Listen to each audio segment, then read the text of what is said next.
Hello student, मैं mister स्वागत है आपका एक नए लेक्चर में। और आज के इस लेक्चर में हम लोग बीएससी थर्ड सेमेस्टर फिजिक्स के अंदर एक और इम्पोर्टेंट टॉपिक के ऊपर हम लोग डिस्कशन करने वाले हैं। और ये टॉपिक आपके कौन कौन से रहेंगे? इलेक्ट्रिक फील्ड, इलेक्ट्रिक फ्लक्स और गॉस थ्योरम।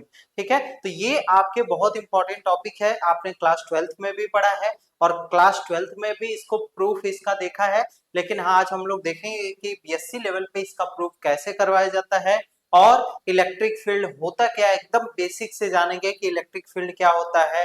इलेक्ट्रिक फील्ड के बाद इलेक्ट्रिक फील्ड लाइंस क्या होती हैं, फिर हम लोग एरिया वेक्टर क्या होता है, फिर उसके बाद हम लोग जानेंगे कि इलेक्ट्रिक फ्लक्स क्या होता है, गॉसियन सरफेस क्या होता है, गॉस थ्योरम क्या होता है, फिर उसका प्रूफ देखेंगे। ठीक है, तो यही आज के लेक्चर में रहने वाला है। और हाँ, पिछले लेक्चर में हमने बात कर लिया था किसके बारे में? जो भी आपका इलेक्ट्रिक चार्ज होता है उसके बेसिक से मैंने बताया था, और कूलॉम्स लॉ के बारे में एकदम बेसिक से बताया था। ठीक है, तो आई होप कि वो वाला वीडियो आपने देख लिया होगा। चलिए इस वीडियो को हम लोग अच्छे से स्टार्ट करते हैं ना। तो बीएससी थर्ड सेमेस्टर फिजिक्स के अंदर electric field, electric flux and Gauss theorem with proof, आज आपका लेक्चर नंबर 2 रहने वाला है, यूनिट नंबर फर्स्ट का। चलिए, तो यहाँ पे हम लोग को पहले पढ़ना है इलेक्ट्रिक फील्ड के बारे में। ठीक है, इलेक्ट्रिक फील्ड के बारे में। तो इलेक्ट्रिक फील्ड को पहले हम लोग और अच्छे से समझते हैं कि इलेक्ट्रिक फील्ड क्या होगा, और फिर उसके बाद इसका हम लोग क्या करेंगे, डिफिनीशन लिखेंगे। इलेक्ट्रिक फील्ड, इलेक्ट्रिक फील्ड को हिंदी में क्या कहते हैं? विद्युत क्षेत्र कहते हैं। क्या कहते हैं? विद्युत क्षेत्र कहते हैं। तो यहाँ पे मैं लिख देता हूँ विद्युत क्षेत्र। अब ठीक है, अब इलेक्ट्रिक फील्ड आपका यहाँ पे हिंदी में इसको विद्युत क्षेत्र कहते हैं। और आइए इसको समझते हैं कि इलेक्ट्रिक फील्ड आपका होता क्या है। तो फील्ड का मतलब हम लोग जानते हैं कि कोई एरिया, कोई क्षेत्र। ठीक है, तो यहाँ पे इलेक्ट्रिक फील्ड को हम लोग कैसे डिफाइन कर सकते हैं? ऐसा रीजन ऑफ स्पेस, ऐसा रीजन, किसी चार्ज का इतना रीजन ऑफ स्पेस, किसी चार्ज का रीजन ऑफ स्पेस, जहां पे अगर किसी और चार्ज को लाया जाए तो वो क्या फील करे?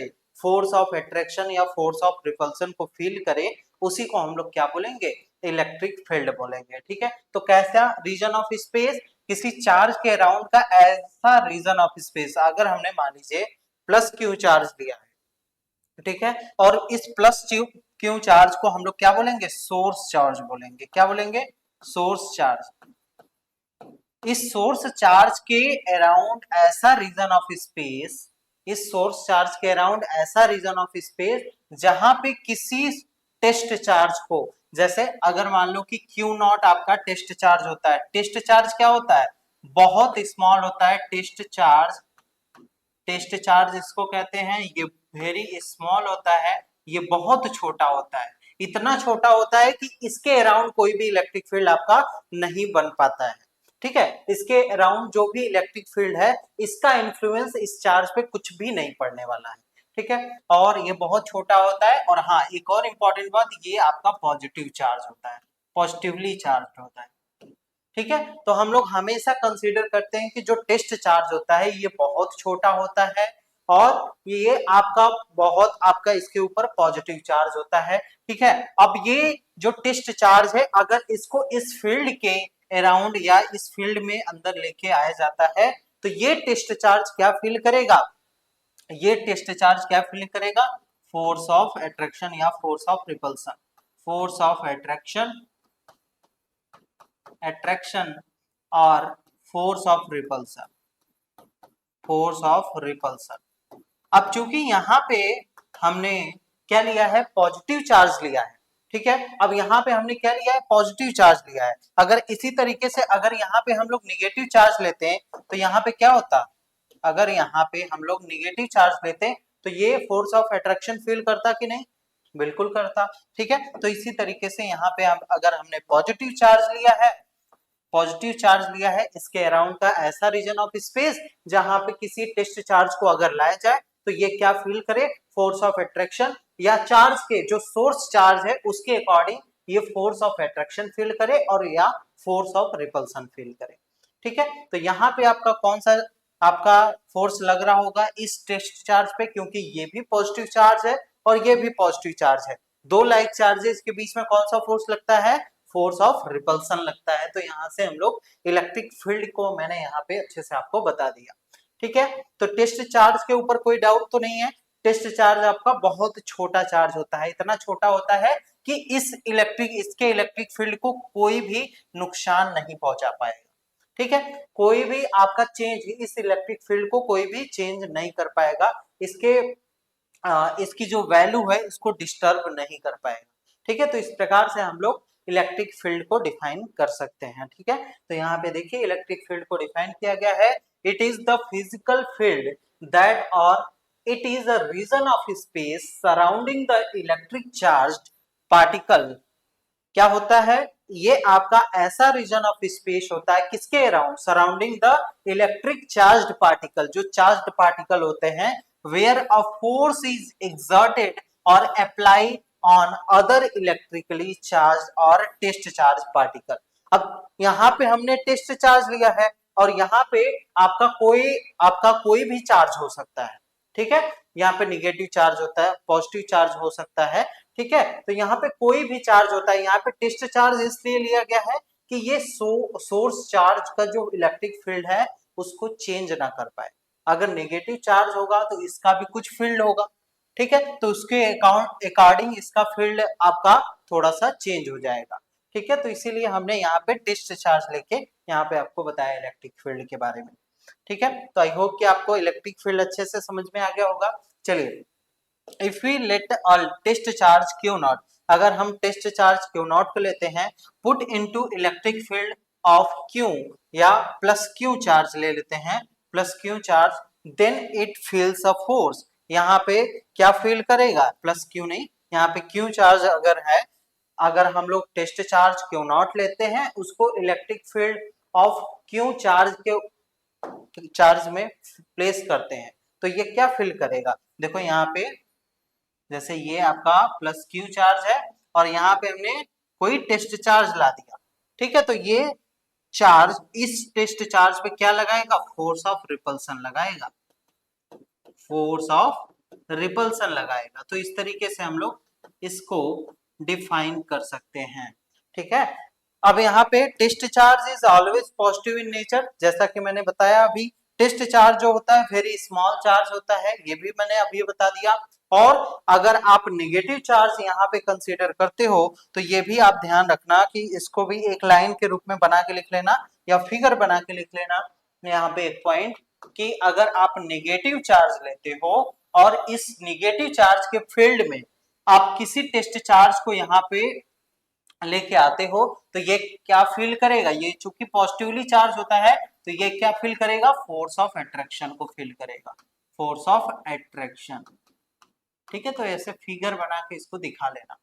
तो इलेक्ट्रिक फील्ड के बारे में आई होप कि आपको इलेक्ट्रिक फील्ड क्या होता है अब कभी भी आपको हमेशा हमेशा के लिए याद रहेगा। ठीक है, तो चलिए आगे बढ़ते हैं। हम इलेक्ट्रिक फील्ड यहाँ पे समझ में आ गया। अब हम लोग जानेंगे कि इलेक्ट्रिक फील्ड लाइंस क्या, सॉरी, इलेक्ट्रिक फील्ड इंटेंसिटी आपकी क्या होती है या इलेक्ट्रिक फील्ड आपका कितना, उसका फॉर्मूला क्या होता है। मतलब इलेक्ट्रिक फील्ड इंटेंसिटी कहीं पे अगर किसी पॉइंट पे अगर हमको इलेक्ट्रिक फील्ड की वैल्यू को निकालना है तो हम कैसे कैलकुलेट कर पाएंगे इसकी वैल्यू क्या होती है। तो इसको कैलकुलेट करने के लिए हम लोग क्या करेंगे, इसको हम लोग इलेक्ट्रिक फील्ड इंटेंसिटी बोलते हैं, electric field intensity.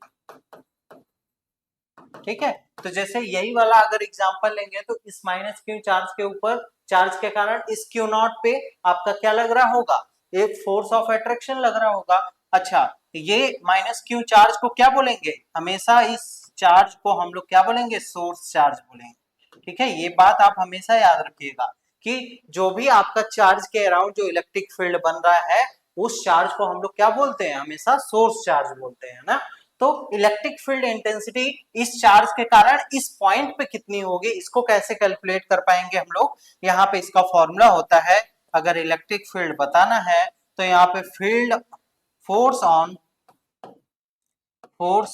Test charge पे जो फोर्स लग रहा है अपॉन जो टेस्ट चार्ज आपका है उससे अगर आप डिवाइड कर देते हैं तो ये आपको क्या बताएगा, किसी सोर्स चार्ज के कारण इलेक्ट्रिक फील्ड कितना, आपका कितना इलेक्ट्रिक फील्ड, कितने अमाउंट में इलेक्ट्रिक फील्ड आपका वहां पे उस पॉइंट पे जनरेट हो रहा है, इस पॉइंट पे जनरेट हो रहा है, उसकी वैल्यू हमको पता चल जाएगी। ठीक है, तो इस तरीके से यहाँ पे हम इलेक्ट्रिक फील्ड के बारे में बता सकते हैं। अच्छा, इसकी एसआई यूनिट क्या होगी, एसआई यूनिट क्या होगी, फोर्स की यूनिट हम लोग जानते हैं।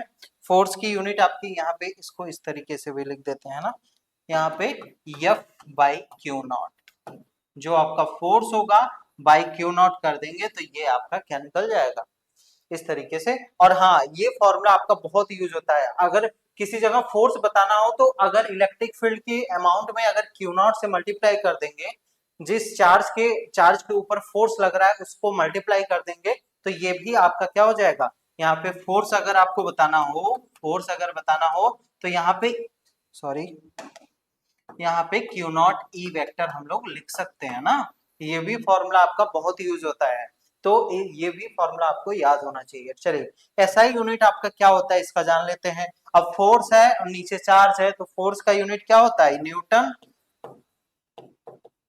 न्यूटन, और यहाँ पे चार्ज का यूनिट कूलॉम।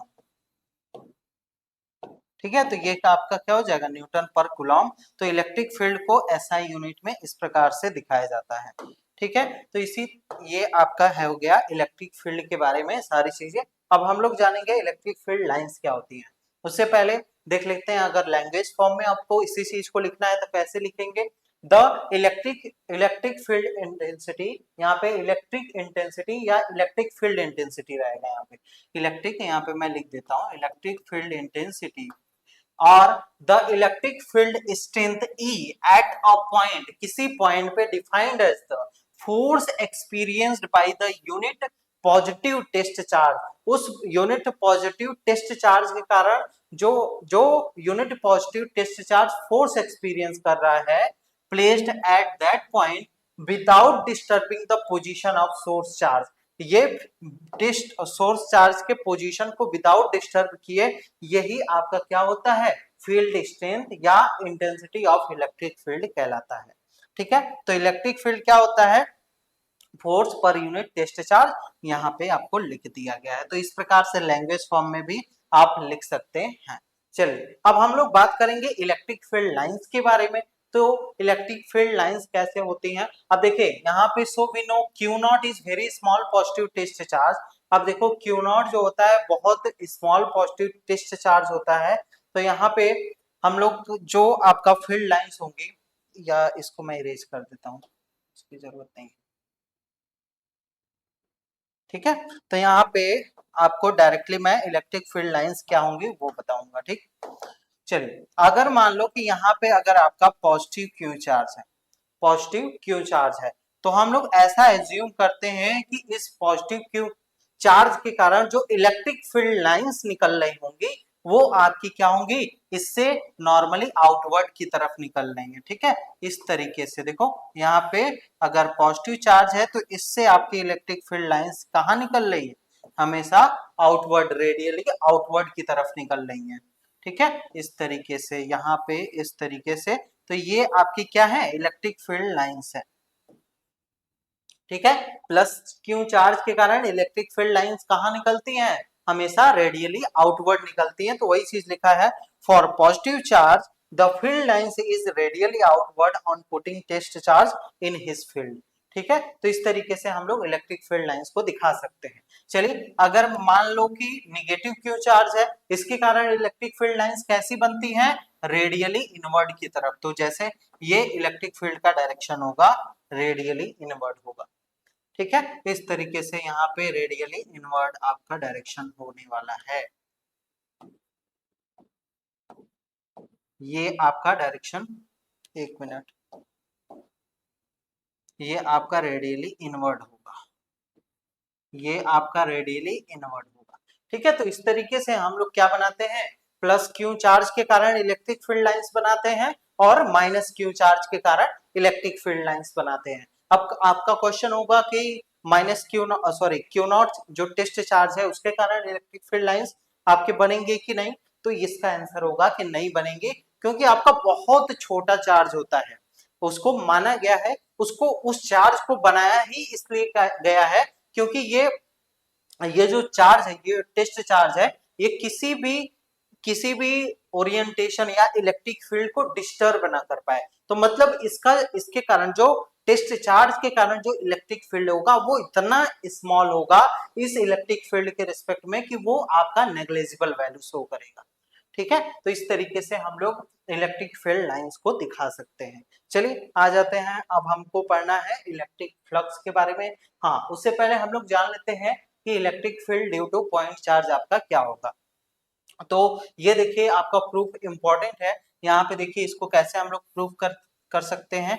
हम लोग क्या मानेंगे, पहले एक्स वाई जेड एक्सिस मानेंगे, एक्स वाई और जेड एक्सिस मान लिया, और मान लेते हैं कि हमारा कोई चार्ज है, सोर्स चार्ज है, ये आपका क्यों यहाँ पे प्लेस किया गया है। ये आपका हमेशा इस चार्ज को हम लोग क्या बोलेंगे, सोर्स चार्ज बोलेंगे। मैं बार बार बता रहा हूँ, ठीक है, क्योंकि क्वेश्चन में आपको डायरेक्टली बोल देगा कि ये सोर्स चार्ज है। तो सोर्स चार्ज का काम क्या होता है, इसी के कारण इसी के चारों तरफ हमको इलेक्ट्रिक फील्ड देखने को मिलता है। ठीक है, तो इस तरीके से सोर्स चार्ज हमेशा आपको पता होना चाहिए। ठीक है, तो ये आपका एक सोर्स चार्ज है जिसका पोजीशन वेक्टर जो है r1 वेक्टर। ठीक है, और एक आपका कौन सा चार्ज है, एक टेस्ट चार्ज मान लीजिए Q नॉट है, ये आपका क्या है, टेस्ट चार्ज है, Q नॉट है जिसका पोजीशन वेक्टर r2 वेक्टर। ठीक है, अब यहाँ पे आपको बताना है कि अब क्योंकि ये टेस्ट चार्ज है तो ये फोर्स एक्सपीरियंस कुछ ना कुछ फोर्स एक्सपीरियंस करेगा। ठीक है, अब यहाँ पे ये क्यू चार्ज इस क्यू नॉट चार्ज पे रिपल्सिव फोर्स लगाएगा क्योंकि ये पॉजिटिव चार्ज है और ये भी पॉजिटिव चार्ज है, तो इन दोनों के बीच में क्या लगेगा, फोर्स ऑफ रिपल्सन लगेगा।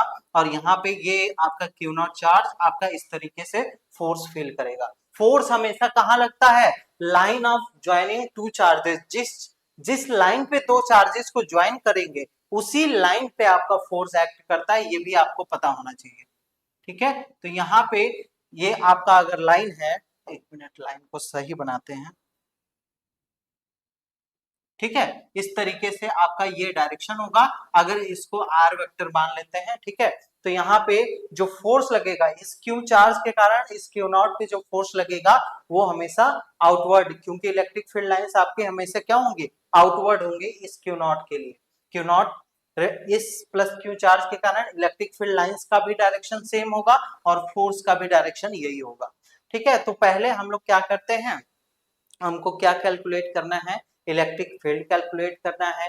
इलेक्ट्रिक फील्ड कैलकुलेट करना है तो पहले हम लोग फोर्स निकाल लेते हैं, फिर फोर्स निकालने के बाद उस टेस्ट चार्ज से डिवाइड कर देंगे तो हमारा क्या निकल जाएगा, इलेक्ट्रिक फील्ड निकल जाएगा। ठीक है, तो इस तरीके से हम लोग यहाँ पे एक्सप्लेन कर सकते हैं। तो electric field due two point charge आपका कैसे, यहाँ पे एक्स वाई जेड एक्सिस ले लीजिएगा, एक सोर्स चार्ज ले लीजिएगा और एक टेस्ट चार्ज ले लीजिए, इन दोनों का पोजीशन वेक्टर मान लीजिएगा, और इस फर्स्ट चार्ज के कारण इस दूसरे चार्ज पे कितना फोर्स फील हो रहा है पहले उसको हम लोग कैलकुलेट करेंगे। तो इसको निकालने का तरीका हमने बताया था, जो आपका F12 इलेक्ट्रिक फील्ड इन वेक्टर फॉर्म मैंने आपको कैलकुलेट करके बताया है। आपको वहां पे दो चार्जेस हमने लिए थे तो उसके कारण फोर्स कैसे कैलकुलेट किया जाता है उसको मैंने पिछले क्लास में बताया हुआ है, तो उसी का यहाँ पे यूज करेंगे। तो हमको फोर्स किस पे निकालना है, क्यू नॉट पे, तो 0 लिखेंगे, और यहाँ पे किसके कारण निकालना है, प्लस क्यू चार्ज के कारण, तो क्यू लिख दिया। ठीक है, तो इसका मतलब क्या हो गया, फोर्स ऑन, इसका मतलब क्या है, force on q naught due to क्या, test charge, due to source charge plus q. ठीक है, तो यहाँ पे क्यू नॉट के कारण, क्यू नॉट पे कितना फोर्स लग रहा है किसके कारण, प्लस क्यू चार्ज के कारण, इसको हम लोग कैलकुलेट करने जा रहे हैं। तो यहाँ पे लिखेंगे F0Q इक्वल टू आपका क्या हो जाएगा, फॉर्मूला क्या होता है फोर्स का, कि Q1 Q2, तो Q1 की वैल्यू क्या है, Q है, इसका मैग्नीट्यूड क्या है, प्लस Q का मैग्नीट्यूड कितना है, Q है, और Q नॉट का मैग्नीट्यूड कितना है, Q नॉट है। तो यहाँ पे आपका मॉड ऑफ R स्क्वायर, मतलब यहाँ पे R वेक्टर का स्क्वायर हो जाएगा, आर वेक्टर क्यों लिया? क्योंकि यहां से यहां तक का डिस्प्लेसमेंट हमने क्या लिया है? R vector. तो आर वेक्टर का स्क्वायर और इनटू आर कैप इसका डायरेक्शन वेक्टर हो जाएगा। ठीक है, तो यहाँ पे अगर डायरेक्शन वेक्टर रख देंगे, क्योंकि हम लोग जानते हैं कि आर कैप जो होता है वो आपका R vector by mod of are vector के बराबर होता है। यही तो डायरेक्शन वेक्टर के बारे में बताया था। ये आपने अगर नहीं आपको याद है तो आप यहाँ पे बीएससी फर्स्ट सेमेस्टर का मेरा वीडियो देख सकते हैं, पहला लेक्चर, जिसमें हमने यूनिट वेक्टर के बारे में आपको बताया हुआ है। ठीक है, तो यहाँ पे आर कैप की वैल्यू अगर पुट कर देंगे तो के Q naught by mod of are vector का whole square into are cap की वैल्यू क्या हो जाएगी? R vector upon mod of are vector. अब देखेंगे तो ये इसका फॉर्मूला चेंज होके क्या आ जाएगा? F zero Q vector equal to क्या आ जाएगा? K Q naught upon mod of are vector का क्यूब हो जाएगा इनटू आर वेक्टर। ठीक है, अब किसी तरीके से अगर हम लोग को आर वेक्टर की वैल्यू मिल जाए तो हम लोग यहाँ पे वैल्यू को कैलकुलेट कर सकते हैं। ठीक है, तो यहाँ पे आर वेक्टर की वैल्यू अगर हम लोग देखें तो आर वेक्टर को कैसे कैलकुलेट कर सकते हैं? तो मैंने बताया है कि डिस्प्लेसमेंट वेक्टर इसका निकालने के लिए इस वाले वेक्टर में से इस वेक्टर को घटा देते हैं। ठीक है, तो यहाँ पे r2 vector minus r1 vector ये माइनस कर देंगे तो ये आपका r वेक्टर का वैल्यू आ जाएगा। अब इसी r वेक्टर की वैल्यू को यहाँ पे रख देंगे तो हमारा फोर्स फाइनली कैलकुलेट होके आ जाएगा। This implies force on test charge due to source charge equal to आपका कितना हो जाएगा? के क्यू नॉट बाई आपका mod of r2 minus r1 vector का होल क्यूब इनटू आपका क्या हो जाएगा? r2 vector minus r1 vector. ये आपका कंप्लीट फॉर्मूला निकल के आ गया फोर्स का। ठीक है, इस जेड एक्सिस को मैं यहाँ पे हटा के यहाँ पे ले दे रहा हूँ। ठीक है, ये जेड एक्सिस है। ठीक है, तो इस तरीके से फोर्स हमारा निकल गया। अब हमारे पास इलेक्ट्रिक फील्ड निकालना है तो अब आसान हो गया।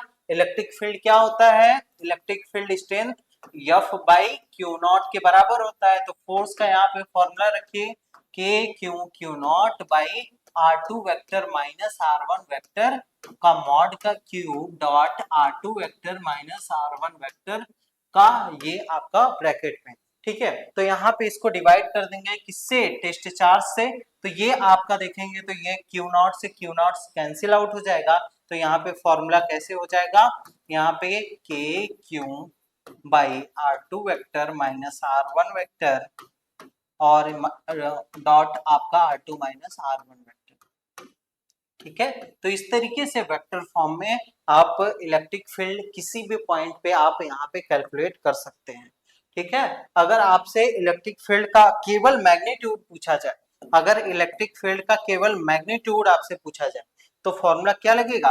के क्यू बाई यहाँ पे क्या हो जाएगा? केवल ये आपका क्यूब रहेगा ना, तो यहाँ पे क्या हो जाएगा? r2 माइनस r1 वेक्टर का क्या हो जाएगा?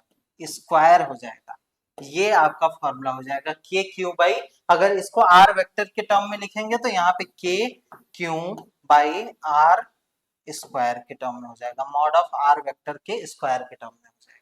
ठीक है, तो इस तरीके से हम लोग इसको रिप्रेजेंट करते हैं अगर आपको केवल मैग्नीट्यूड बताना हो इलेक्ट्रिक फील्ड का। अगर डायरेक्शन बताना है, दोनों बताना है, तो आप ये वाला फॉर्मूला लगाएंगे। अगर आपको केवल मैग्नीट्यूड बताना है तो फॉर्मूला कौन सा लगाएंगे? K Q by mod of R square. अच्छा, के की वैल्यू कितनी होती है? मैंने बताया है कि 4 pi epsilon naught equal to 9 into 10 to the power 9 newton metre square per coulomb square. ठीक है, तो यहाँ पे आप इस तरीके से ये वैल्यू आप हमेशा याद रखिएगा और यहाँ पे रखने के बाद ये कंप्लीट फॉर्मूला आपका बन जाता है। ठीक है, तो किसी भी पॉइंट पे इलेक्ट्रिक फील्ड की वैल्यू आपकी कितनी होगी, हम लोग मैग्नीट्यूड निकालना है तो इस फॉर्मूले से करेंगे, अगर मैग्नीट्यूड के साथ साथ डायरेक्शन भी निकालना है तो ये फॉर्मूला हम लोग अप्लाई करेंगे। ठीक है, तो ये क्वेश्चन हम लोग कर लेते हैं। मैं एक क्वेश्चन लेके आया हूँ। ठीक है, एक क्वेश्चन कर लेते हैं, फिर उसके बाद हम लोग इलेक्ट्रिक फ्लक्स के ऊपर बात करेंगे ना। ठीक है, तो एक क्वेश्चन अगर हम लोग देख लेते हैं इसके लिए, कौन सा क्वेश्चन था? एक मिनट।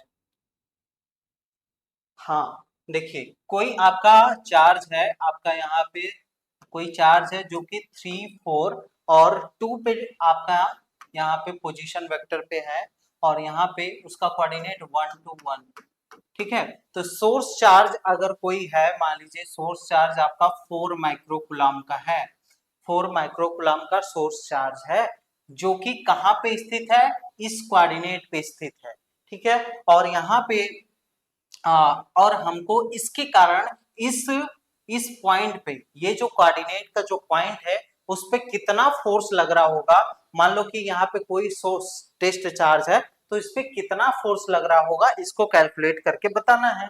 तो कैसे हम लोग यहाँ पे कैलकुलेट करेंगे, देखो यहाँ पे आपका क्या दिया गया है, एक्स वाई जेड एक्सिस, इसका मतलब है कि आपको X axis, Y axis, Z axis दिया गया है, मतलब यहाँ पे है।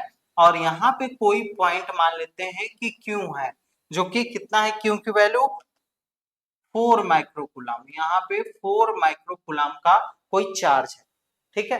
अब ये 4 माइक्रोकुलाम के अराउंड कुछ ना कुछ तो इलेक्ट्रिक फील्ड होगा, ठीक है। और इसका पोजीशन जो दिया गया है वो कितना दिया गया है, 3 4 2 से दिया गया। और एक टेस्ट चार्ज आपका मान लीजिए कि यहाँ पे है और इसका पोजीशन वेक्टर 1 2 1 दिया गया, ठीक है।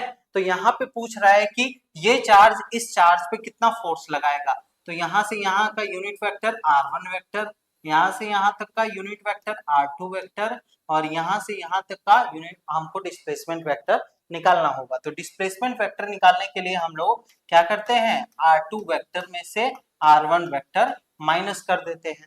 अब यहाँ पे r1 और r2 वेक्टर मिलेगा कैसे, इसी कोऑर्डिनेट से। r1 वेक्टर किसका पोजीशन वेक्टर है, जिस सोर्स चार्ज का पोजीशन वेक्टर है।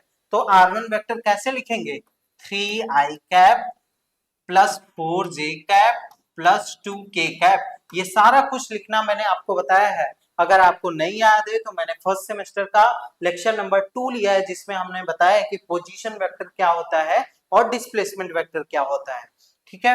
अब बात करते हैं R2 वेक्टर की। R2 वेक्टर कितना हो जाएगा, i कैप, क्यों i लिखा, क्योंकि 1 है तो 1 यहाँ पे ऑलरेडी मल्टीप्लाई में है, तो यहाँ पे केवल i कैप, केवल डायरेक्शन वेक्टर मैंने लिखा, 2j cap plus k cap, ठीक है। अब यहाँ पे R2 वेक्टर में से R1 वेक्टर माइनस कर देते हैं, तो यहाँ पे R2 माइनस R1 वेक्टर कितना हो जाएगा, देखते हैं, इसको माइनस करिए, इसमें से इसको माइनस करना है तो कितना हो जाएगा, 1 में से 3 माइनस करेंगे तो माइनस 2i कैप, 2 में से 4j कैप आप माइनस करेंगे तो यहाँ पे कितना हो जाएगा, माइनस 2j कैप, और यहाँ पे k में से 2k कैप माइनस करेंगे तो यहाँ पे क्या हो जाएगा, यहाँ पे माइनस k कैप हो जाएगा, ठीक है। इस तरीके से ये फॉर्मूला बन गया। अब यहाँ पे इसका अगर मैग्नीट्यूड निकालें, क्यों मैग्नीट्यूड निकाल रहे हैं, क्योंकि यहाँ पे मैग्नीट्यूड रखना है, ठीक है। तो यहाँ पे अगर R2 vector minus R1 vector का मैग्नीट्यूड अगर आपको निकालना पड़े तो आप क्या निकालेंगे, यहाँ पे अंडर रूट -2 का स्क्वायर प्लस यहाँ पे क्या हो जाएगा, -2 का स्क्वायर -1 का स्क्वायर, ठीक है। तो ये मैग्नीट्यूड निकालने का तरीका होता है। अब यहाँ पे इसको सॉल्व करेंगे तो कितना हो जाएगा, 4 + 4 + 1, तो मतलब यहाँ पे 9 और यहाँ पे कितना आ गया, 3, ठीक है। तो अगर आपको इलेक्ट्रिक फील्ड का डायरेक्शन भी यहाँ पे एक्सप्लेन करना है, डायरेक्शन के साथ दिखाना है, तो इलेक्ट्रिक फील्ड का ये वाला फॉर्मूला लगाइए, इलेक्ट्रिक फील्ड इक्वल टू कितना हो जाएगा, k की वैल्यू रख देते हैं 9 × 10⁹ रख देंगे, क्यू की वैल्यू हमको पता है कितना है, 4 माइक्रोकुलम, तो 4 माइक्रोकुलम को कुलम में चेंज करते हैं तो क्या होता है, 10⁻⁻6 का मल्टीप्लाई हो जाता है, तो 4 × 10⁻⁻6 का मल्टीप्लाई हो गया। अब इसके बाद अब यहाँ पे क्या रखना है, अपॉन क्या है, मॉड ऑफ R2 - R1 का होल क्यूब, तो इस 3 का होल क्यूब करते हैं, यहाँ पे कितना हो जाएगा, 27 हो जाएगा, ठीक है। तो यहाँ पे आपका इलेक्ट्रिक फील्ड यहाँ पे 27 हो गया, और यहाँ पे R2 - R1 रख देंगे, R2 - R1 कितना है, यहाँ पे -2i cap -2j cap -k cap, ये आपका यहाँ पे इलेक्ट्रिक फील्ड का पूरा कंप्लीट वैल्यू है डायरेक्शन के साथ, ठीक है। तो इस तरीके से यहाँ पे ये क्या दिखा रहा है, ये जो पार्ट है ये आपको जो डिस्प्लेसमेंट वेक्टर है उसकी वैल्यू को यहाँ पे दिखा रहा है, ठीक है। तो यहाँ पे इलेक्ट्रिक फील्ड आप इस तरीके से कैलकुलेट कर सकते हैं। ठीक है। अगर डायरेक्ट मैग्नीट्यूड कैलकुलेट करना रहता तो के Q by mod of R square कर देते तो हमारा मैग्नीट्यूड निकल के आ जाता। ठीक है, तो इस तरीके से हम लोग को यहाँ पे क्वेश्चन को सॉल्व करना है। आगे बढ़ते हैं। अब हम लोग आ जाते हैं अपने टॉपिक के ऊपर, इलेक्ट्रिक फ्लक्स। ये बहुत इंपॉर्टेंट टॉपिक है।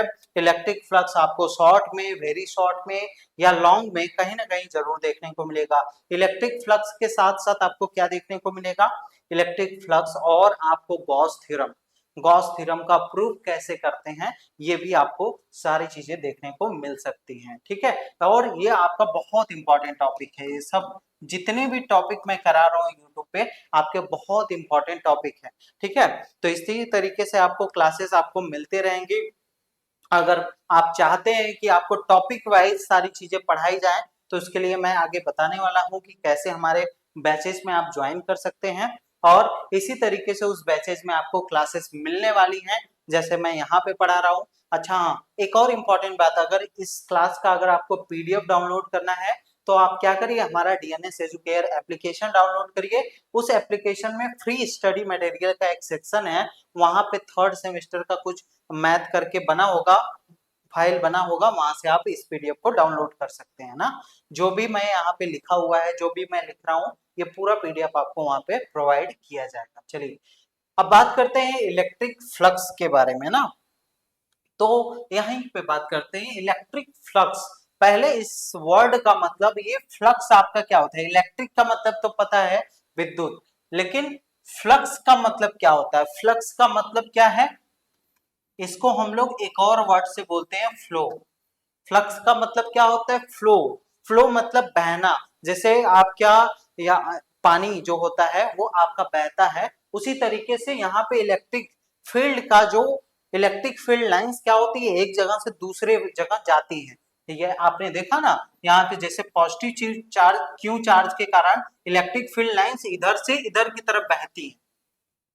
कहां से इधर की तरफ बहती है। तो उस इलेक्ट्रिक फील्ड की लाइंस की वैल्यू को हम लोग कैसे निकाल सकते हैं, यही आपका इलेक्ट्रिक फील्ड, इलेक्ट्रिक फ्लक्स बताता है।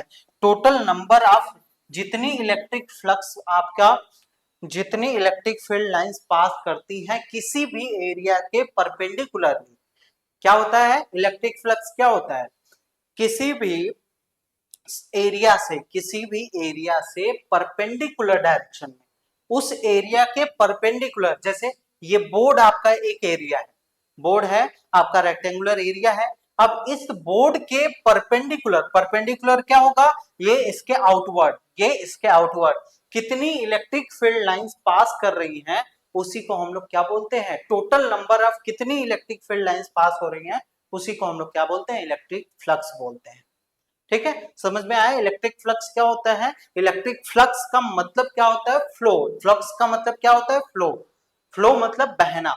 तो यहाँ पे इस एरिया से कितनी इलेक्ट्रिक फील्ड लाइंस आपकी पास हो रही है, उसी को हम लोग क्या बोलते हैं, इलेक्ट्रिक फ्लक्स बोलते हैं ना। तो यहाँ पे देखिए इसी प्रकार से यहाँ पे बताया गया है, flux is the property of any vector field. ठीक है, यहाँ पे property of any vector field है, ये किसी भी वेक्टर फील्ड का क्या होता है, प्रॉपर्टी होता है। सेकंड लिखा है the electric flux is a electric field, और electric flux is a electric field property. Electric flux is the property of electric flux, यहाँ पे इस तरीके से रहेगा, देखो यहाँ पे सही कर देता हूँ, is a property of electric field. ये क्या होता है, इलेक्ट्रिक फील्ड की एक प्रॉपर्टी को शो अप करता है। ठीक है, आगे बात करें, देखिए यहाँ पे डिफिनेशन वही बताया गया है जो मैंने अभी बोला।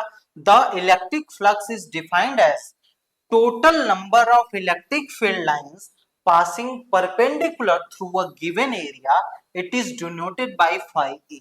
इसको किस प्रकार से डिनोट किया जाता है, phi e से डिनोट किया जाता है। ठीक है, तो यहाँ पे आप देख रहे हैं जो कि total number of electric field lines जो है, इलेक्ट्रिक फील्ड लाइंस किस पे डिपेंड कर रही हैं, इस एरिया पे, एरिया के डायरेक्शन पे डिपेंड कर रही हैं।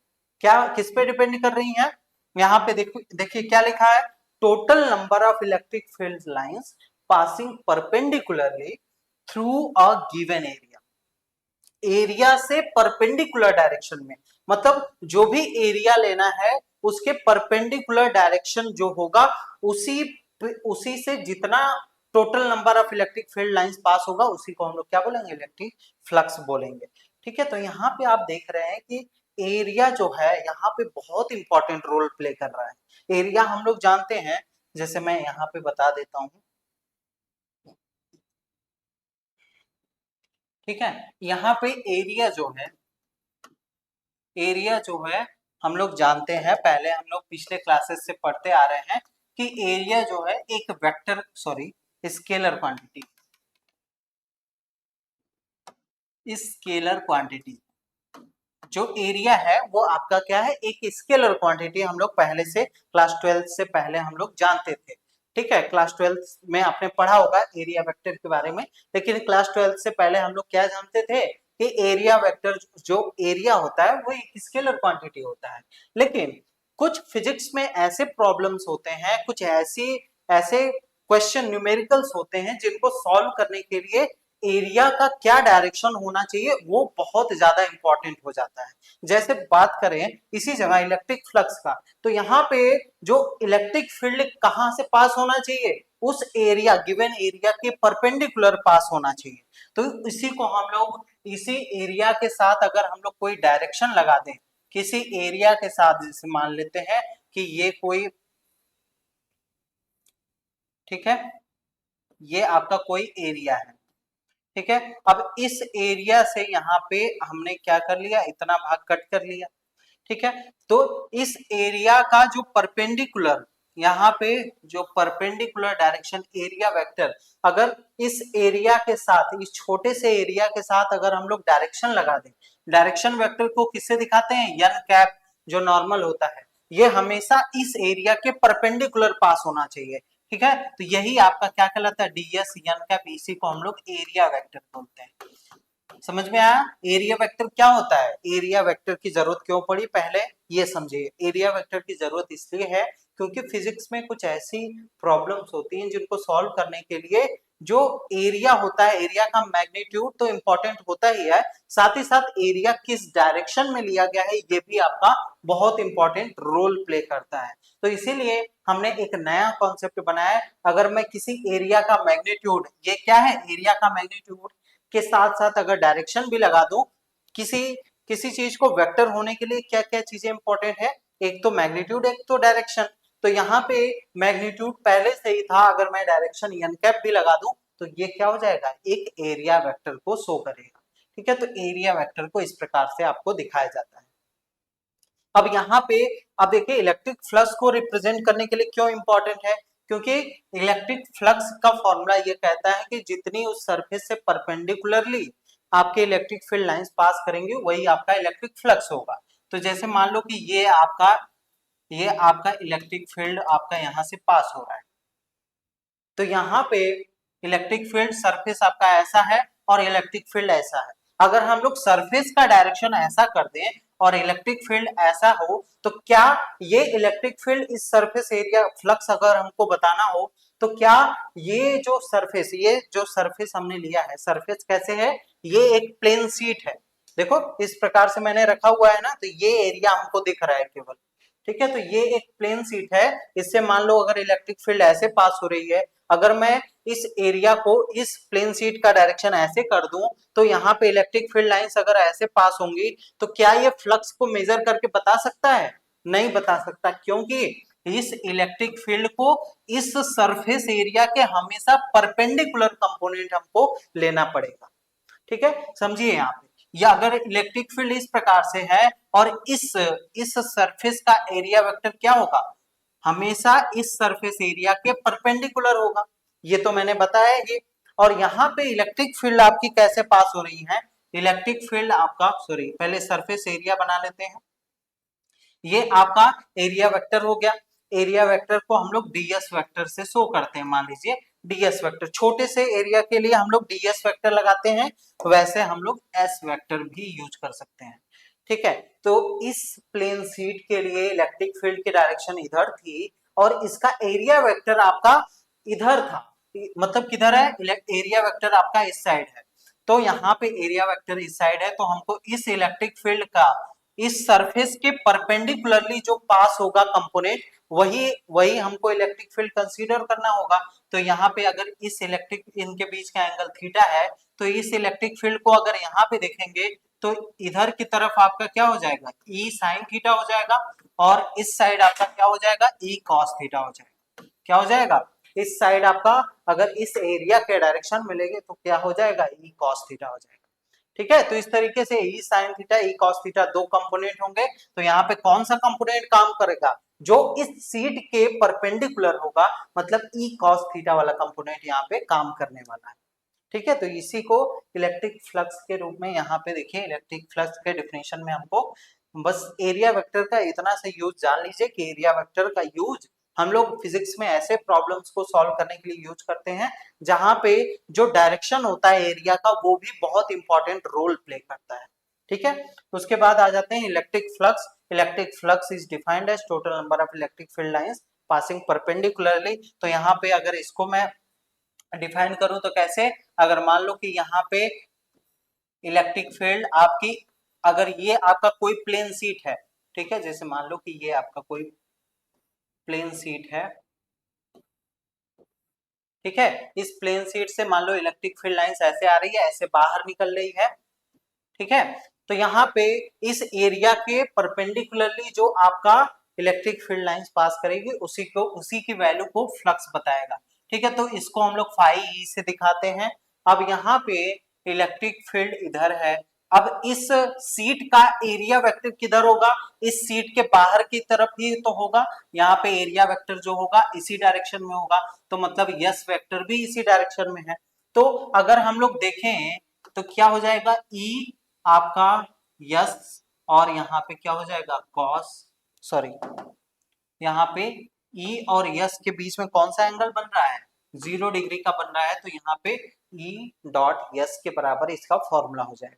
अब वहीं पे अगर अगर हम लोग इस सीट को अगर इस डायरेक्शन में कर दें, अगर इलेक्ट्रिक फील्ड ये है, तो इसका एरिया वेक्टर का पहले डायरेक्शन देखेंगे, एरिया वेक्टर आपका इधर बनेगा, एरिया वेक्टर इधर बनेगा, तो यहाँ पे अगर यस वेक्टर इधर है तो इसका ये वाला कंपोनेंट लेना होगा, इस इलेक्ट्रिक फील्ड का ये वाला कंपोनेंट क्या हो जाएगा, इनके बीच में एंगल थीटा है तो ये ई कॉस थीटा हो जाएगा। तो यहाँ पे जो फ्लक्स होगा कितने के बराबर हो जाएगा, ई कॉस थीटा और यस वेक्टर यस के बराबर हो जाएगा। अगर इसको वेक्टर फॉर्म में लिखेंगे, अब ये क्या है, मैग्नीट्यूड है, ये आपका क्या है, यस वेक्टर का केवल मैग्नीट्यूड रखा गया है। तो इसको फॉर्मूला हम लोग जानते हैं कि दो वेक्टर का डॉट प्रोडक्ट का जो फॉर्मूला होता है A B cos theta, mod of A vector mod of B vector cos theta के बराबर होता है। तो उसी से हम लोग रिलेट करेंगे तो ये क्या हो जाएगा, E vector dot yes vector, यही आपका फ्लक्स निकालने का फॉर्मूला होता है। ठीक है, इलेक्ट्रिक फ्लक्स का फॉर्मूला क्या होता है, phi equal to E dot S के बराबर होता है। ठीक है, तो यहाँ पे आप लोग यहाँ पे इलेक्ट्रिक फ्लक्स यहाँ पे लिख लीजिएगा। अब देखिए यहाँ पे जो इलेक्ट्रिक फ्लक्स माना गया है तो वेक्टर एरिया डीएस वेक्टर, किसी छोटे से एरिया के लिए अगर कोई छोटा सा एरिया डीएस वेक्टर है, उसके लिए इलेक्ट्रिक फील्ड जो है ई वेक्टर है, तो इसके लिए फॉर्मूला क्या लिखेंगे, डी फाई लिखेंगे, डी फाई ई, सॉरी यहाँ पे डी फाई ई लिखेंगे, और यहाँ पे क्या लिखेंगे, E dot DS vector, E dot DS vector. ठीक है, इस फॉर्म में लिखेंगे। अब देखो यहाँ पे क्या था, एक कंप्लीट, यहाँ पे आपका क्या था, यहाँ पे एक कंप्लीट आपका ई की वैल्यू डायरेक्टली थी, यहाँ पे एक बड़े सरफेस के लिए हम लोग यहाँ पे बात कर रहे थे। तो अगर एक छोटे से सरफेस, मान लो अगर हमको केवल इतने से सरफेस के लिए बात करना रहता, तो इसके लिए जो फ्लक्स होता वो आपका फाई ई के बराबर होता, डी फाई ई के बराबर होता, और जो एरिया होता है यहाँ पर एरिया वेक्टर ये भी छोटा सा होगा, डीएस वेक्टर होता। तो एरिया और फ्लक्स अगर छोटे छोटे हैं, तो अगर हमको पूरा कंप्लीट एरिया का जो फ्लक्स हमको कैलकुलेट करना है, तो हमको क्या करना पड़ेगा, हमको यहाँ पे हमको क्या करना पड़ेगा, इसको इंटीग्रेट करना पड़ेगा। तो ऑन इंटीग्रेटिंग, यहाँ पे लिख दीजिएगा ऑन इंटीग्रेटिंग। अब यहाँ पे जो इंटीग्रेशन लगाओगे वो आपका क्या लगेगा, अगर यहाँ पे जो इंटीग्रेशन लगेगा, क्योंकि सरफेस एरिया है, तो यहाँ पे सरफेस इंटीग्रल मतलब डबल इंटीग्रल होगा, closed integral of D phi E equal to, यहाँ पे भी क्लोज्ड इंटीग्रल होगा E डॉट ds वेक्टर। ठीक है, तो इस तरीके से यहाँ पे ये इंटीग्रल हो गया, और यहाँ पे डी फाई ई इंटीग्रेशन से बाहर आ जाएगा, तो यहाँ पे फाई ई का फॉर्मूला क्या बनेगा, phi equal to double integration of E dot ds vector. ठीक है, ये आपका फ्लक्स निकल के आ गया। ठीक है, तो इस तरीके से इलेक्ट्रिक फ्लक्स का ये फॉर्मूला होता है। या आपका अगर टोटल फ्लक्स आपको बताना है और आपको total electric field, total surface area अगर आपको दिया गया है, तो इसके लिए फॉर्मूला होता है phi equal to E dot S vector. ठीक है, अगर कोई छोटा एरिया रहेगा, छोटा सा सरफेस एरिया, उसके कारण फ्लक्स बताना होगा, तो छोटा सा फ्लक्स होगा, तो उसको इंटीग्रेट करेंगे तो ये फॉर्मूला बनेगा। तो फ्लक्स का यहाँ पे हमने दो फॉर्मूला बताया। ठीक है, इस पेज को आप लोग अरेंज करना पड़ेगा। चलिए, तो यहाँ पे फ्लक्स का फॉर्मूला हमारे पास क्या आ गया, phi equal to double integration of E dot ds। अब यहाँ पे अगर मैं ये लगा दिया तो इसका मतलब क्या है, क्लोज्ड सरफेस की बात हो रही है। क्लोज्ड सरफेस होगा तो यहाँ पे क्लोज सरफेस, यहाँ पे इंटीग्रेशन के आगे लगेगा। ठीक है, इसका साइन होता है। ठीक है, और यहाँ पे ई डॉट ds वेक्टर। ठीक है, तो इस तरीके से आपका ये फ्लक्स का, इलेक्ट्रिक फ्लक्स का फॉर्मूला होता है। चलिए आगे बढ़ते हैं। इलेक्ट्रिक फ्लक्स हो गया। अब यहाँ पे इलेक्ट्रिक फ्लक्स का जो यूनिट होगा वो क्या होगा, अब हम लोग जानते हैं फाई इक्वल टू क्या होता है, ई डॉट एस वेक्टर। तो यहाँ पे ई आपका क्या होता है, इलेक्ट्रिक फील्ड, इसका यूनिट क्या होता है, न्यूटन पर कूलम्ब होता है। इस सरफेस आपका क्या है, सरफेस आपका एक एरिया होगा, तो एरिया का यूनिट आप क्या लिखेंगे, मीटर स्क्वायर। तो यहाँ से क्या हो जाएगा फॉर्मूला, न्यूटन मीटर स्क्वायर पर कूलम्ब। तो यहाँ से इसका डायमेंशन यहाँ पे आपको बता दिया गया। चलिए ठीक है, आगे बढ़ते हैं। अब आ जाते हैं हम लोग गॉसियन सरफेस पे। अब देखिए गॉसियन सरफेस एक क्या होता है, एक हाइपोथेटिकल सरफेस होता है। अब इसका यूज हम लोग क्यों करते हैं, अब ये हाइपोथेटिकल सरफेस हम लोग इसलिए बनाते हैं कि जहां पे भी जितने भी चार्ज किसी सिस्टम में, मान लो कि ये कई चार्जेस हैं, यहाँ पे क्यू चार्जेस हैं, तो हम एक ऐसा एरिया लेंगे, एक ऐसा सिमेट्रिकल एरिया लेंगे जो कि यहाँ पे इसको कंप्लीटली क्लोज करेगा। तो यहाँ पे इसको कंप्लीटली क्लोज करने के लिए मान लीजिए हमने ये एरिया ले लिया।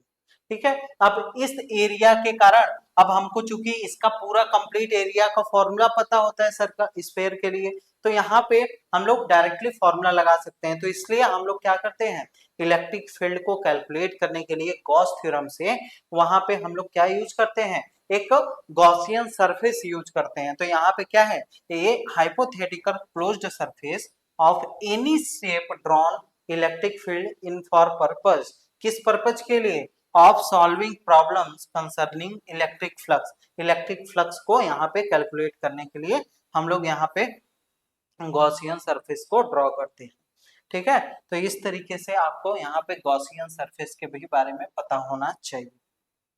ठीक है, और यहाँ पे इस गॉसियन सरफेस का क्या शेप होगा, ये डिपेंड करता है कि आपकी कौन सी सिमेट्री में क्वेश्चन आपको दिया गया है। ठीक है, तो इस तरीके से यहाँ पे the shape of the Gaussian, यहाँ पे जैसे आपका प्लेन सिमेट्री होगा, जैसे मान लेते हैं कि ये आपका कोई प्लेन सिमेट्री है।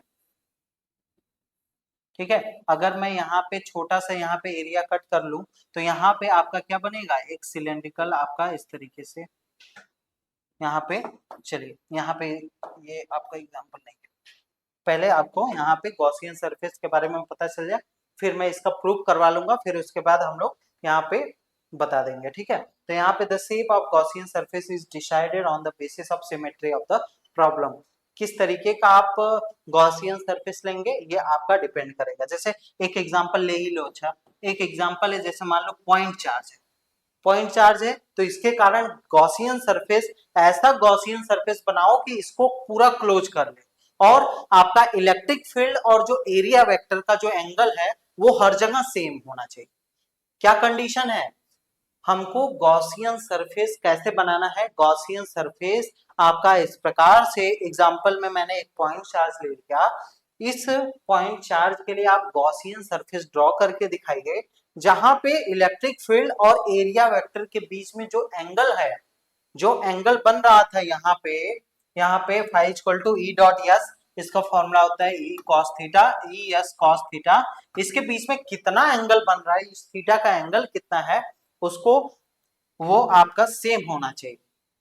तो यहाँ पे हम लोग इसके अराउंड अगर इस प्रकार से सर्कुलर आपका एरिया अगर हम लोग ले लेते हैं, एक स्फीयर ड्रॉ कर लेते हैं, तो यहाँ पे हर जगह इलेक्ट्रिक फील्ड और एरिया वेक्टर का डायरेक्शन जो होगा वो आपका एरिया वेक्टर और इलेक्ट्रिक फील्ड का जो आपका एंगल होगा वो हर एक जगह आपका क्या होगा, सेम होगा।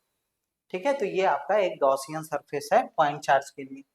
चलिए, तो बच्चों यही आपका, इसी प्रकार से अगर आपको क्लासेस और भी चाहिए जिसमें आपको आप चाहते हैं कि जो हमारा सिलेबस है, सिलेबस वाइज सारी चीजें आपको पढ़ाई जाएं, तो इसके लिए हमने क्या किया है, हमारे डीएनएस एजुकेयर एप्लीकेशन जो कि प्ले स्टोर पे अवेलेबल है, इसको आप लोग डाउनलोड कर सकते हैं। यहाँ पे फर्स्ट एंड थर्ड सेमेस्टर की क्लासेस ऑलरेडी स्टार्ट हो चुकी है, जिसका बैच का नाम है नवोद्भव बैच। और इस बैच के अंदर जो भी फर्स्ट सेमेस्टर थर्ड सेमेस्टर के स्टूडेंट है, चाहे बीएससी मैथमेटिक्स के, बीएससी बायोलॉजी के, बीएससी एग्रीकल्चर, बीकॉम के, इन स्टूडेंट को टॉपिक वाइज हर एक चीजें इनके सिलेबस के अकॉर्डिंग चीजें पढ़ाई जाएंगी। और इन सभी चीजों के लिए आपको केवल 1250 रुपीज का वन टाइम पेमेंट करना है। अब बीएससी मैथमेटिक्स की बात करें तो जो भी कॉम्बिनेशन में सब्जेक्ट होंगे, फिजिक्स, मैथ, केमिस्ट्री, जो भी आपका सब्जेक्ट है, वो सारे सब्जेक्ट केवल वन टाइम पेमेंट 1250 रुपीज का करना है। और इस पेमेंट पे आपको सारा सब्जेक्ट पढ़ाया जाएगा। और इस कोर्स को हम लोग 3 मंथ में कंप्लीट कर देंगे और कोर्स की वैलिडिटी आपके एग्जाम तक बनी रहेगी। अगर आप इस समय ज्वाइन करते हैं तो इस समय हमारे ऐप पे सब्सक्रिप्शन लेने पे 20% का और डिस्काउंट मिल जाएगा। तो 1250 रुपीज में 20% और डिस्काउंट मिल जाएगा। और यहाँ पे आपको इसी प्रकार से क्लासेस लाइव डाउट क्लास मिलेगा, class plus handwritten notes मिलने वाला है। और एक यूनिट एंड होने के बाद उस यूनिट के जो जो इंपॉर्टेंट क्वेश्चंस हैं वो भी आपको करवाए जाते हैं। ठीक है, तो यही था बच्चों, यहाँ पे आप लोग जल्दी जल्दी इस कोर्स में एनरोल हो जाइए और जल्दी से अपनी पढ़ाई अच्छे से स्टार्ट कर दीजिए। चलिए आगे बढ़ते हैं। तो यहाँ पे अब बात करते हैं गॉस थ्योरम के बारे में। हाँ, गॉस थ्योरम से बात करने से पहले अगर आपको ये वीडियो आपको अच्छा लग रहा है तो आप प्लीज इसको लाइक करिए, कमेंट करिए, आपका कोई भी सजेशन हो, कहीं पे भी नहीं समझ में आया हो, कमेंट बॉक्स में जरूर बताया करिए। चलिए आ जाते हैं गॉस थ्योरम। इसका स्टेटमेंट क्या होता है पहले इसको देख लेते हैं। The total electric flux, electric flux क्या होता है ये पता चल गया। अब आपको समझ में आ रहा होगा कि इलेक्ट्रिक फ्लक्स मैंने पहले क्यों बताया। अब यहाँ पे इसका जो डिफिनीशन होता है, ये कहता है कि जो total electric flux in free space और vacuum through a closed surface, through a closed surface is equal to 1/एप्सिलॉन टाइम्स द आपका क्या चार्ज, 1/एप्सिलॉन times the charge enclosed by the surface. उस सरफेस से जितने भी चार्ज इनक्लोज्ड है उनका, उन चार्ज का मल्टीप्लाई अगर 1/एप्सिलॉन से कर दें तो यही आपका क्या बताएगा, टोटल इलेक्ट्रिक फ्लक्स को यहाँ पे बताएगा। ठीक है, तो जैसे अगर मान लो कि यहाँ पे इस सरफेस में plus Q1 charge plus Q2 charge minus Q3 charge इस प्रकार से ले लेते हैं, और एक आपका Q5 चार्ज, Q6 चार्ज। तो इस सरफेस के अलावा जो क्लोज्ड सरफेस के अराउंड जितने भी चार्ज होंगे उनका सम, तो फ्लक्स आपका कितना हो जाएगा, क्यू आपका इनक्लोज्ड होगा, क्यू इनका फॉर्मूला क्या होता है, क्यू इनक्लोज्ड बाय आपका एप्सिलॉन नॉट के बराबर है। तो कितने चार्ज इनक्लोज्ड हैं यहाँ पे, Q1 plus Q1 plus Q2 minus Q3 upon आपका एप्सिलॉन नॉट। तो ये आपका क्या बताएगा, टोटल फ्लक्स को बताएगा। मतलब इस एरिया से कितनी number of electric field lines इस एरिया के परपेंडिकुलरली पास हो रही हैं, उस वैल्यू को ये डायरेक्टली बता देता है। ठीक है, तो गॉस थ्योरम क्या है, एक सिंप्लीफाई वे है किसका, आपका इलेक्ट्रिक फ्लक्स को, इलेक्ट्रिक फ्लक्स के प्रॉब्लम को सॉल्व करने के लिए। ठीक है, एक थ्योरम है जिससे हम लोग इलेक्ट्रिक फ्लक्स आसानी से और आसानी से कैलकुलेट कर सकते हैं। ठीक है, तो इस तरीके से इलेक्ट्रिक फ्लक्स का फॉर्मूला ये भी होता है, Q enclosed by epsilon not. ये एग्जांपल के साथ मैंने आपको यहाँ पे बता दिया। चलिए अब यहाँ पे इसका प्रूफ भी करने वाले हैं, तो हम लोग क्या करते हैं, इसका प्रूफ देख लेते हैं। मैं पहले प्रूफ करके दिखा देता हूँ इसका, और इसका प्रूफ देखिए कैसे करना है आपको, यहाँ पे मैं बता दे रहा हूँ। ठीक है, तो लेट कर लेते हैं। हमारे पास क्या है, एक्स वाई जेड एक्सिस है, क्या है, एक्स एक्सिस, वाई एक्सिस और ये जेड एक्सिस है। ठीक है, ये जेड एक्सिस है। और यहाँ पे लेट कर लीजिए कि जो क्यू चार्ज है, क्यू चार्ज है ये आपका कहाँ पे प्लेस्ड है, इस ओरिजिन पे प्लेस्ड है। क्यू चार्ज आपका क्या है, सोर्स चार्ज है, और सोर्स चार्ज कहाँ पे प्लेस्ड है, ओरिजिन पे प्लेस्ड है। तो हमको पता है कि फ्लक्स निकालने के लिए हमको क्या मानना होगा, गॉसियन सरफेस मानना होगा। तो उस गॉसियन सरफेस को मान लीजिए कि ये कोई आपका गॉसियन सरफेस हो गया, कोई भी आप गॉसियन सरफेस मान लीजिए। ठीक है, एक मिनट। ठीक है, ये आपका गॉसियन सरफेस है जो कि इस चार्ज को क्या किया है, पूरा क्लोज किया हुआ है। ठीक है, तो ये चार्ज आपका क्लोज हो गया, क्योंकि हम लोग जानते हैं ना कि जो फ्लक्स आपका होता है, जो गॉस थ्योरम बताता है Q enclosed by epsilon not के बराबर होता है। तो जितना चार्ज क्लोज होगा उतने ही चार्ज का ये फ्लक्स आपका बता सकता है। तो हम ऐसा गॉसियन सरफेस ड्रॉ करेंगे कि जो कि इस चार्ज को क्या करे, पूरा कवर कर ले। मान लेते हैं कि यहाँ पे छोटा सा सरफेस एरिया हमने यहाँ पे ले लिया, छोटा सा सरफेस एरिया ले लिया। ठीक है, अब ये सरफेस एरिया यहाँ पे ये आपका ये इस तरीके से है। ठीक है, ये सरफेस एरिया हमने ले लिया। मान लो कि यहाँ पे जो इस सरफेस, जो यहाँ पे छोटा सा एरिया माना है, इसका जो जो आपका डीएस वेक्टर है उसका डायरेक्शन कहाँ है, यन कैप। आपका यन कैप जो होता है किसका डायरेक्शन बताता है, सरफेस आपका जो एरिया वेक्टर होता है। तो डीएस यन कैप आपका क्या हो जाएगा, पूरा एरिया वेक्टर हो जाएगा। ठीक है, इसका एरिया वेक्टर क्या है, डीएस यन कैप है। मान लेते हैं कि इलेक्ट्रिक फील्ड जो कि है यहाँ पे, इलेक्ट्रिक फील्ड जो है इस डायरेक्शन में है। तो इलेक्ट्रिक फील्ड का ये डायरेक्शन है, और यहाँ से यहाँ तक का जो पोजीशन वेक्टर है, इस इलेक्ट्रिक फील्ड का जो पोजीशन वेक्टर है वो आपका कितना है, आर वेक्टर है। ठीक है, ये चीज हमने यहाँ तक समझ में आ गया फिगर अच्छे से। अब देखिए हमको क्या करना है, अब यन कैप है, अब इस एरिया वेक्टर, इस इलेक्ट्रिक फील्ड को किस डायरेक्शन में लेना होगा, हमेशा इस एरिया के, मतलब जो अभी आपका एरिया वेक्टर होगा उसी के डायरेक्शन में हमको लेना होगा, क्योंकि एरिया वेक्टर हम लोग जानते हैं कि हमेशा सरफेस के परपेंडिकुलर होता है। तो उसी तरीके से इस ई को हमको इस डायरेक्शन में लेना होगा। ठीक है, तो इस तरीके से आपका यहाँ पे अगर हमको फ्लक्स निकालना है, अब देखिए यहाँ पे छोटा सा एरिया लिया है तो इसके कारण छोटा सा फ्लक्स होगा डी फाई ई। अब इसका हम लोग क्या करेंगे, हमारा फॉर्मूला क्या होता है, डी फाई ई, और इसका क्लोज इंटीग्रल ई डॉट डी एस आपका फॉर्मूला होता है। ठीक है, अब यहाँ पे, ठीक है, अब यहाँ पे हमको electric field at a point की वैल्यू चाहिए। हमको पता है कि electric field at a point, formula अभी हमने बताया है कि K Q by R vector का whole square into R cap, ये फॉर्मूला आपका होता है। तो यहाँ पे रख देते हैं, और साथ ही साथ जो डीएस वेक्टर है इसको हम लोग क्या लिखते हैं, डीएस यन कैप के बराबर लिखते हैं, जो कि मैंने यहाँ पे लिखा हुआ है। अभी इन दोनों को रख देते हैं। अब यहाँ पे इन दोनों की वैल्यू अगर हम लोग रखें तो डी फाई इक्वल टू क्या हो जाएगा, यहाँ पे डबल इंटीग्रेशन, ये आपका के आपका कांस्टेंट है तो इसको मैं पहले ही बाहर लिख ले रहा हूँ ना, तो के आपका पहले ही बाहर हो गया, तो क्या बचेगा, क्यू अपॉन आर वेक्टर का मॉड का स्क्वायर, मतलब इसको आर स्क्वायर लिख सकते हैं। आर वेक्टर के मॉड का स्क्वायर मतलब आर स्क्वायर हो जाएगा, आर स्क्वायर। अब यहाँ पे डॉट आर कैप बचेगा, डॉट किसके साथ, डीएस वेक्टर, डीएस वेक्टर कितना है, डीएस यन कैप के बराबर है। अब यहाँ पे आर कैप और यन कैप का हम डॉट प्रोडक्ट कर देते हैं, तो आर कैप भी यूनिट वेक्टर है, यन कैप भी डायरेक्शन वेक्टर है, तो इसका डॉट प्रोडक्ट क्या होगा, आर कैप का मॉड यन कैप का मॉड इंटू कॉस थीटा। यही तो होता है ए डॉट बी का फॉर्मूला। तो यहाँ पे आर कैप की वैल्यू क्या है, 1, एन कैप की वैल्यू 1 कॉस थीटा, तो यहाँ पे कितना आ गया, कॉस थीटा आ गया।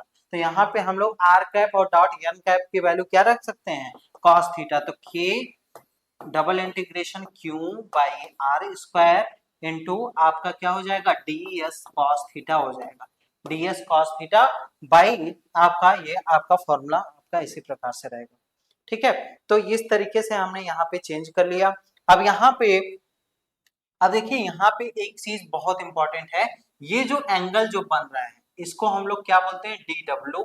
अब ये जो डी डब्ल्यू होता है इसको हम लोग क्या बोलते हैं, सॉलिड एंगल। क्या बोलते हैं, सॉलिड एंगल बोलते हैं। ठीक है, अब ये सॉलिड एंगल आपका जो होता है ये आपका कितने के बराबर होता है, जो भी आपका एरिया आपका रहेगा अपॉन आर स्क्वायर, जो आपका यहाँ से यहाँ तक का जो डिस्टेंस है इसका स्क्वायर के बराबर होता है। तो ds cos theta by R square को हम लोग क्या रख सकते हैं, यहाँ पे dw equal to ds cos theta by R square. आपका यहाँ पे आर स्क्वायर यहाँ पे पहले से ही है तो यहाँ पे ये हो जाएगा। तो ds cos theta by R square आपका कितने के बराबर हो जाएगा, इसमें से यह आपका dw के बराबर हो जाएगा, सॉलिड एंगल के बराबर हो जाएगा। ठीक है, तो डबल इंटीग्रेशन आपका q इंटू डी डब्ल्यू के बराबर हो जाएगा। ठीक है, इसको ब्रैकेट में कर लीजिए। ठीक है, अब देखिए जो डी डब्ल्यू है, अब q को हम लोग बाहर निकाल सकते हैं, तो यहाँ पे आपका क्या हो जाएगा, K Q double integration of D W. अब जो सॉलिड एंगल होता है इस इस एरिया के लिए आपका कितना होता है, 4 पाई के बराबर होता है। इस आपका इस फेयर के लिए क्या होगा, 4 पाई के बराबर होता है। तो यहाँ पे k डॉट क्यू और 4 पाई आपका यहाँ पे हमने निकाला है। अब k का फॉर्मूला हम लोग जानते हैं 1/4 pi epsilon naught q into 4 pi. अब यहाँ पे देखेंगे 4 पाई से 4 पाई कैंसिल आउट, तो q by epsilon naught phi e के बराबर आपका निकल के आ गया। ठीक है, यही है आपका क्या है, गॉस थ्योरम। इस तरीके से आप इसको प्रूव कर सकते हैं। ठीक है, तो अब इसको लैंग्वेज में कैसे लिखना है इसके बारे में देखिए, मैंने यहाँ पे आपको पीडीएफ में लगा दिया है। ठीक है, क्या करना है, consider a charge q situated at origin, जैसा कि हमने माना था the origin of rectangular coordinate मतलब X Y Z, let s be the Gaussian surface around this, और यस हमने क्या ले लिया, गॉसियन सरफेस ले लिया। Now consider small elementary area ds vector elementary area है, r vector from the charge q के r डिस्टेंस पे। अब देखिए यहाँ पे जो इलेक्ट्रिक फ्लक्स होगा D phi E equal to E dot D S, अब where E is the electric field vector R vector. ठीक है, तो यहाँ पे phi equal to D phi E. अब यहाँ पे देखिए surface integral dot E dot D S लिखा हुआ है। आगे बढ़ते हैं, यहाँ पे E vector at a point आपका क्या होता है, इसके बराबर होता है, यहाँ पे मैंने बताया है। अब देखिए यहाँ पे आपको जो भी लैंग्वेज है ये आपको पीडीएफ में दिख जाएगा सेम उसी तरीके से। देखिए यहाँ पे ds cos theta by R square जो है small solid angle subtended by elementary area ds vector. ठीक है, तो इसको हमने क्यू डब्ल्यू के बराबर कर दिया। अब यहाँ पे double integration of D W जो होता है ये आपका 4 पाई के बराबर होता है, यहाँ पे बताया गया है। ठीक है, ये क्या होता है, देखिए डबल इंटीग्रेशन डी डब्ल्यू 4 पाई आपका किसके बराबर होता है, 4 पाई के बराबर होता है, रख दिया। तो फाई इक्वल टू कितना आ गया, क्यू बाई एप्सिलॉन नॉट, जहाँ पे फाई ई जो है वो double integration of E dot ds के भी बराबर होता है। ठीक है, तो यही आपका क्या होता है, integral form of Gauss law भी होता है। इसको इस तरीके से भी कह सकते हैं। अगर आप मान लो कि किसी सरफेस एरिया के अंदर आपके मान लीजिए कि ये जो लाइन बताया है यहाँ पे प्लस Q1 चार्ज है, Q2 चार्ज है, Q3 चार्ज है, और किसी एरिया के अंदर आपका माइनस Q1 चार्ज है, माइनस Q2 चार्ज है, माइनस Q3 चार्ज है, तो जो टोटल फ्लक्स होगा वो आपका इनके कारण क्या हो जाएगा, plus Q1 by epsilon not plus Q2 by epsilon not plus Q3 by epsilon not dot dot dot. अगर फ्लक्स इसके कारण देखेंगे तो minus Q1 by epsilon not minus Q2 by epsilon not dot dot dot, ये आपका हो जाएगा। ठीक है, तो इसी को यहाँ पे इस लाइन में आपको बताया गया है। देखिए इन दोनों लाइन में यही चीज बताया गया है, और फाई ई का टोटल फॉर्मूला यहाँ पे लिखा गया है, E dot double integration of E dot D S equal to 1 by epsilon naught summation Q I के बराबर यहाँ पे होता है। ठीक है, तो यही था आज के लेक्चर में। अब आ जाते हैं कि इससे क्वेश्चन आपको कैसे पूछे जाते हैं। देखिए बहुत इंपॉर्टेंट क्वेश्चन है ये वाला। यहाँ पे आपको इलेक्ट्रिक फ्लक्स और यहाँ पे गॉस थ्योरम का प्रूफ, ये आपको क्या होता है लॉन्ग में पूछने को देखने को मिलता है। लॉन्ग में पूछ देगा कि define electric flux, and proof Gauss theorem, यहाँ पे गॉस थ्योरम का प्रूफ भी दे देगा विथ स्टेटमेंट। ठीक है, तो ये पहला क्वेश्चन आप कैसे लिखेंगे, पहले इलेक्ट्रिक फील्ड का डिफिनेशन जो मैंने बताया उसको लिखिएगा, फिर गॉस थ्योरम का स्टेटमेंट लिखिएगा, फिर उसके बाद प्रूफ करिएगा। ठीक है, सेकंड है define Gauss theorem with proof. तो अगर गॉस थ्योरम विथ प्रूफ आ रहा है तो आपका शॉर्ट में पूछेगा, तो शॉर्ट में इस प्रूफ को करके दिखा दीजिएगा। What is electric field, electric field क्या होता है इसके बारे में पूछ देगा। इलेक्ट्रिक फील्ड स्ट्रेंथ क्या होता है ये आपका किसमें पूछ सकता है, वेरी शॉर्ट में ये सब क्वेश्चन आपसे पूछा जा सकता है। ठीक है, तो आई होप कि ये क्लास आपको अच्छे से समझ में आ गई है। बाकी आप लोग बैचेज में हमारे जल्दी जल्दी जुड़ जाइए।